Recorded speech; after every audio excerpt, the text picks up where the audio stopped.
Good morning and welcome to Nigeria Now, showing on your digital first Pan-African news network, TOS Television. My name is Merciful Ajinomo, and joining me to analyze the newspapers this morning is Adebayo Fajimi. Good morning, sir. Good morning. How you doing? I'm very fine. All right, let's get straight to it, shall we? We begin with Daily Trust newspaper.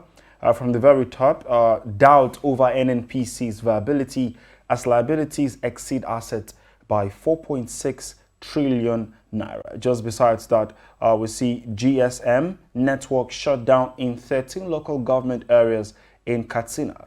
And just side by side there, we see naira hit $552 as EFCC warns banks against forex fraud. That can be found on page 23 of the Daily Trust. The banner, the gaping headline right there, the banner headline is "Suicide on the Rise as Nigeria records 51 cases in 12 months. Two riders, the first poverty, drugs, marital instability, insurgency responsible." That's doctors saying that. Government, employers, landlords, families must act fast. That can be found on page 4.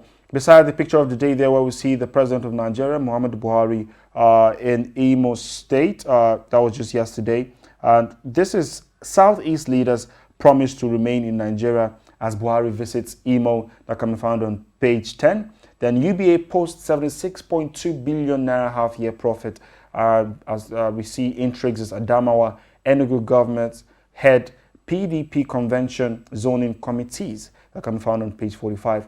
Then the security story under the picture of the day there is 120 bandit gangs operate with 60,000 AK-47 rifles in 6 northern states. That's from a study. Two riders, 12,000 persons killed, 250,000 livestock rustled in Zamfara, and motorcycles donated by politicians used for attacks. We'll talk about the banner headline now. That's "Suicide on the Rise as Nigeria records 51 cases in 12 months. Now, Mr. Adebayo, today is World Suicide Prevention and Awareness Day, and it's celebrated every 10th of September every year. And now we're seeing this number of 51 cases in Nigeria alone in 12 months. What do you make of all of this?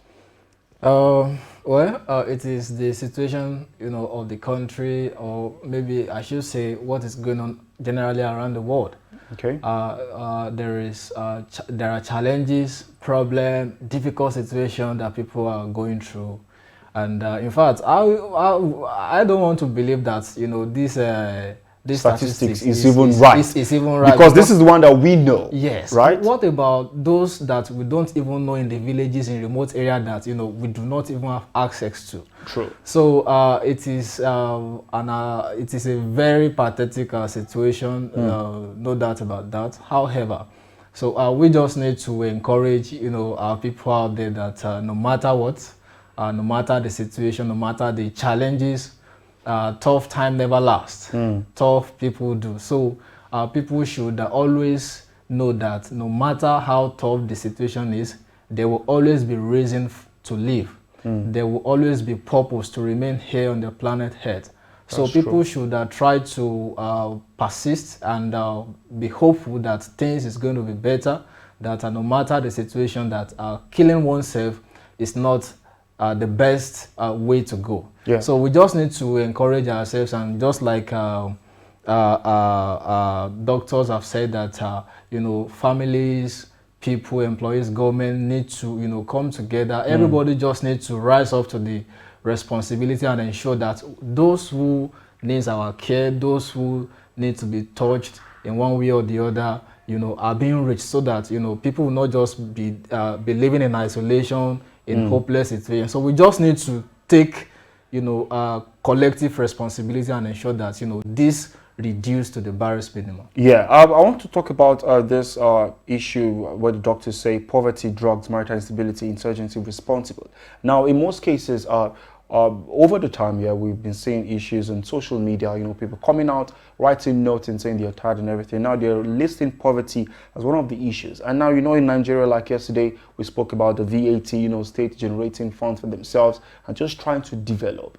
Is there anything, do you think there's anything that government can do because all of these cases, all of these issues that the doctors have said are some of the things that are responsible. So is there any way we can curb all of this? Yes, of course. I think one of the ways is tackling poverty in Nigeria. And if you have observed, the major factor that every Nigeria is, especially urban Nigerians, let me put it and that young way, ones are battling with is the issue of poverty. Not even what am I going to, the house I'm going to live in, the kind of car I want to drive. The first thing that comes to the mind of an African Nigerian every day is, what will I eat today? And when that is not in place, you do not have hope of what you eat in the morning, what will be your take in the afternoon, not even the dinner. Of course, and like we say, an hungry man is an angry man. He can be desperate. Not even that he can be. He will be desperate to do anything. And an angry man can never be a good citizen in any circumstances. So we should have that in mind. So if government can deliberately and tactically address the issue and ensure that poverty rate is being reduced to the barest minimum in the country, I want to believe that all these situations, all these circumstances will reduce. And though not only poverty, there are other factors that contribute to this, but the first thing is poverty. Let it be reduced, and then we can also look into other factors that are contributing to this menace. All right, let's look at that story besides the picture of the day there. We do know that the story that was everyone was talking about yesterday was the president being in Imo State, and many people have said, look, it's a move in the right direction, and now we're seeing a headline there: Southeast leaders promising to remain in Nigeria. Do you think this is actually a step in the right direction in terms of having agitation from especially the eastern people, when we talk about the alleged proscribed indigenous people of Biafra and everything? Do you think this visitation has to an extent strengthened the mind of people, not just the Southeast leaders? Of course, I believe it is a very good step in the right direction. In fact, I expected this before now.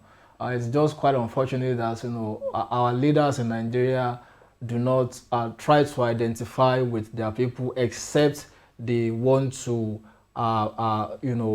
benefit something. Benefit, especially in the political aspect. It's a good step, and in fact, if you see what President Muhammadu Buhari has been doing in that region in terms of infrastructure, he's been trying in so many abandoned projects. He has invested massively in it. The only concern is just the body language. Okay. Of course, when you have, nobody even cares about your intention. Nobody cares about how good you are if you do not have a good relationship with them. Of course, so people want to see how you relate with them, how you care about them, and so, and that has been the issue.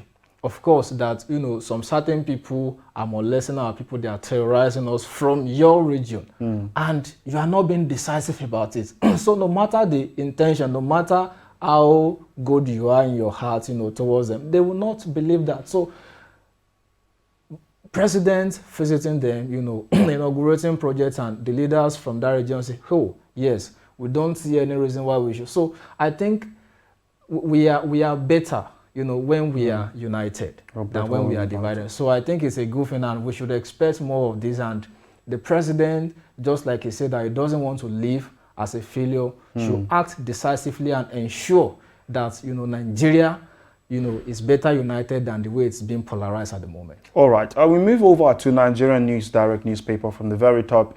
NAFDAC is saying Nigeria not yet qualified by the WHO to produce vaccines. That's talking about the COVID-19. And then besides that, we see Moman appoint Deosun as new chairman. That can be found on page 16. Side by side with that is Lagos joins Rivers to pass VAT and to open grazing bills. The banner headline of the Nigerian News Direct newspaper there is assets of banks hit 53.6 trillion naira. That's coming from CBN. Again, we see the story replicated in the Daily Trust. Economic recovery remains very weak, fragile. That's an expert saying that. Development finance interventions hit 326.22 billion naira in July. Under that picture of the day there, we see Buhari saying, of course, in Imo State, I will do my best to make Nigerians succeed in their effort. And underneath that story, Naira depreciates to 540 Naira per dollar at parallel market. And of course, this story has been replicated across all of the newspapers. The Guardian newspaper here is still talking about the value-added tax. That is amid value-added tax uproar. States sue federal government over sharing of stamp duties. A couple of others writers right there. Surprise trails speedy passage of Lagos VAT, open grazing bills. Wike started a revolution, restructuring has begun, says Adegboruwa. Oyo still studying VAT verdict. Kaduna says it won't go against federal government court decisions. Kano keeps mute as stakeholders bemoan declining internal generated revenue. Stop impeding true federalism, Afenifere tells federal government. This issue of value-added tax is still, I know we spoke about it yesterday, it's still an issue, of concern. And it's looking as if Nigerians over the internet, are saying there is no much acceptability from the northern part of the country. Now, we're seeing on the Guardian newspaper that rather saying Kano keeps mute. And Kano is one of the biggest northern states in Nigeria. But we're seeing from the south, we're seeing Wike, Rivers, we're seeing Akwa Ibom, talking about this VAT and, internal generated revenue from state, encouraging businesses to keep paying, the tax to the state and, to bring about development. But what is happening really? That's what I'm trying to understand. What's happening? Why is it there's no much of a balance? We're still having people talking about it. We're still seeing this issue as a controversial one. And you said yesterday that it's supposed to be a good step in the right direction. Why is it not being accepted?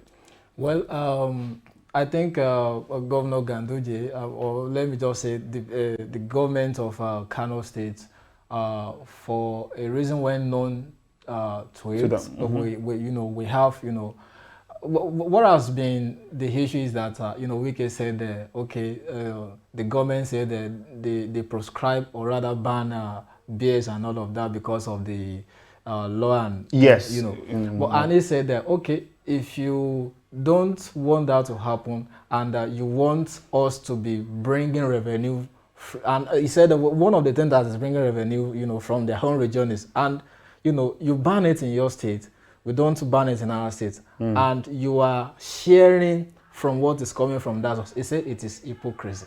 Do you understand? Yeah. So, I just think any government, anybody in leadership position can take a stand on whatever he or she believes in, as long as it's going to bring progress to the people of the state. True. So if the government of Kaduna State, of Kano State said, they want to, they are taking their stand on that and they are not reversing it. Well, as long as it's going to be beneficial and it's not going to affect infrastructural development in whatever form. Of course, maybe he has another alternative for any other means, because I believe that Wike is a fighter, and like other states are joining now. Yeah. And in fact, they are saying fiscal federalism is the way to go. And the way things is going to affect other states. So, if they say, they are not going to be part of it, and other people say, this is our stand. Of course, as long as it's going to look for another way, and it's going to be, it's going to add value to the people of the state, of course, everybody can go, to different direction they like. All right.